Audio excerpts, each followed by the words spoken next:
E aí, galera, beleza? Como é que vocês estão, meus amigos? Hoje é segunda-feira, uma nova semana se inicia após a belíssima manifestação de ontem, que obviamente é o principal assunto do vídeo de hoje. Basicamente, só falar disso até o fim, de diversos aspectos diferentes, olhares diferentes e, assim, algumas variações.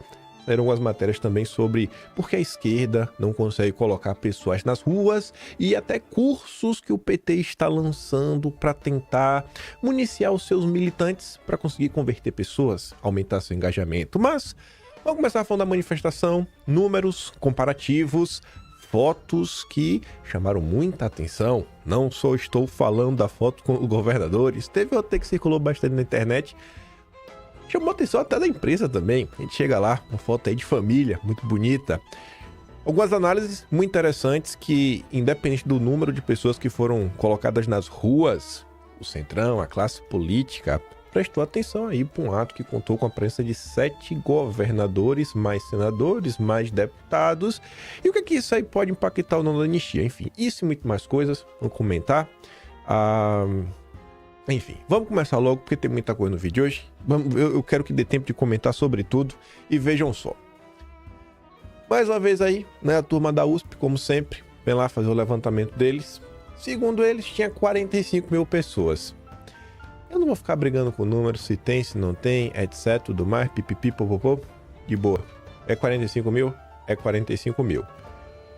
Se você comparar aí com o ato de Copacabana, você está falando de um ato mais de 2,5 vezes maior, né? Então, já é 2 vezes maior, 2 vezes e meia maior do que Copacabana, que pela imagem tinha muita gente. E se você olha aí como saiu na imprensa, na verdade eu vou colocar isso aqui primeiro, né? Bolsonaro reúne 11 vezes mais público que Boulos em São Paulo. As manifestações do Lula não colocam nem 1/10 das pessoas aí que compareceram na manifestação de ontem. Esse é o cenário da esquerda. E aí, de frente à Rede Globo, você vê, aí sim foi a matéria da Veja, né? Fiquei até surpreso, rapaz. Por quê? Por que eu fiquei surpreso? E eu acho que vocês vão entender de forma bem fácil. Quando a imprensa faz algum juízo de valor em relação às coisas da direita, é sempre para criticar. É sempre para destacar alguma coisa ruim. Sempre que é algum juízo de valor, alguma opinião. E a Veja colocar a manchete: ato de Bolsonaro na Paulista consegue reunir bom público. Então, assim, a Veja fez uma valoração e na cabeça dela, não, o público é bom. Porque tem gente que pode falar 45 mil, se for ali o número real. 45 mil não é bom, é um número ruim. Mas a Veja acha que foi um bom número. Fiquei muito surpreso. Apoiadores e políticos aliados se reúnem neste domingo por pedido de anistia e demonstração de força política do bolsonarismo. Aí, gente, antes de avançar aqui, quem viveu e viu, eu até fiz um tweet sobre isso, realmente vai entender. As outras pessoas talvez fiquem assim, será mesmo que isso me tá falando é verdade? Mas uma coisa que hoje em dia tá normal é a imprensa noticiar as manifestações. Quem viveu a política, já ali no pós-2013, na verdade ali a partir de 2016, 2017, na época que a política rodava muito no Facebook, aquelas páginas de direita, onde Bolsonaro ia, né, rodava o Brasil, chegava no aeroporto, o aeroporto sempre cheio, o que acontece até hoje, nada daquilo era noticiado na imprensa.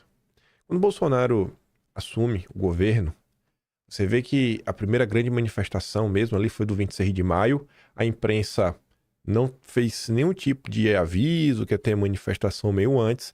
As matérias, inclusive, que saíram antes na imprensa foram muito mais dando espaço para o Kim Kataguiri, na época, que foi quando o MBL ajuda a colocar no debate público a ideia que os bolsonaristas, a direita, queria fechar o Congresso, fechar as instituições, né? Eram manifestações antidemocráticas. Né? Esse foi o início. Aí sim, no dia da manifestação, dia seguinte, saiu uma notinha assim de rodapé, nada muito grande, nenhuma grande análise. E aí, de 2020 em diante, não sei se vocês vão lembrar, quando era ali início de 2020, certa vez um áudio do Heleno foi gravado, sabe? Não lembro na época se foi uma entrevista, aí no som de fundo, assim, dá pra ouvir baixo o Heleno assim, puto da vida, né? Ele reclama. Aí o pessoal pegou aquilo ali e falou, cara, não, O governo aí tá em maus lençóis, né? A reação do sistema em relação ao que está acontecendo tá horrível, temos que voltar às ruas. Aí a turma vai e marca. Foi o início de março essa manifestação. E aí, na época, se fez até um bannerzinho verde com a foto do Heleno nas ruas. E aí, essa primeira manifestação, ela iria, assim, a primeira estava marcada, e na mesma época começa a questão do fica em casa. Fica em casa, fica em casa, fica em casa, fica em casa. Aí, a movimentação ganha um pouco de destaque na imprensa, mas por que não? Porque tinha um fica em casa. Aí, tentou-se utilizar essa situação para gerar algum tipo de desgaste. Mas realmente discutir o tamanho, as pautas, o que estava acontecendo, isso foi pro ralo. Não é igual isso daqui que tá dando destaque, olha, manifestação, sobre anistia, pá, tudo mais. Depois dessas manifestações do início de 2020, houveram várias outras. O ano de 2020 ele foi marcado por inúmeras manifestações, não só 2020 como 2021. Teve a manifestação do 1º de maio, Dia do Trabalhador, cheio de gente. Nenhuma notícia na imprensa. Nenhuma notícia. Sabe, se o tempo passa, a gente, sabe, às vezes olha pra essa coisa, não consegue prestar atenção, mas isso não é assim, oh meu Deus do céu, e agora? Pô, é um avanço.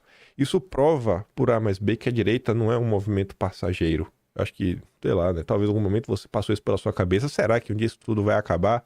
Será que um dia essa direita, né, o pessoal vai jogar a toalha? E o pessoal não jogou a toalha. Com tudo que aconteceu, com tudo que foi feito, com toda a perseguição, a turma tá aí firme e forte. Inclusive, a imprensa vai falar que esse firme e forte, né, do povão ali apoiando o Jair, esse movimento de direita que cresceu, tá colocando os governadores em uma posição meio que desconfortável, fazendo com que eles entendam que não tem como chegar em 2026 sem passar por Bolsonaro. Mas a gente vai chegar lá, vamos aos pouquinhos. A manifestação da União também tem umas coisas curiosas, como Bolsonaro é uma figura atípica. Bolsonaro conseguiu, na mesma manifestação, um pai de santo, padre rabino, né, e um pastor também, Silas Malafaia, prato, pró-distinção de São Paulo, tinha de tudo. É a União Nacional dos diferentes grupos políticos, religiosos, econômicos diversos.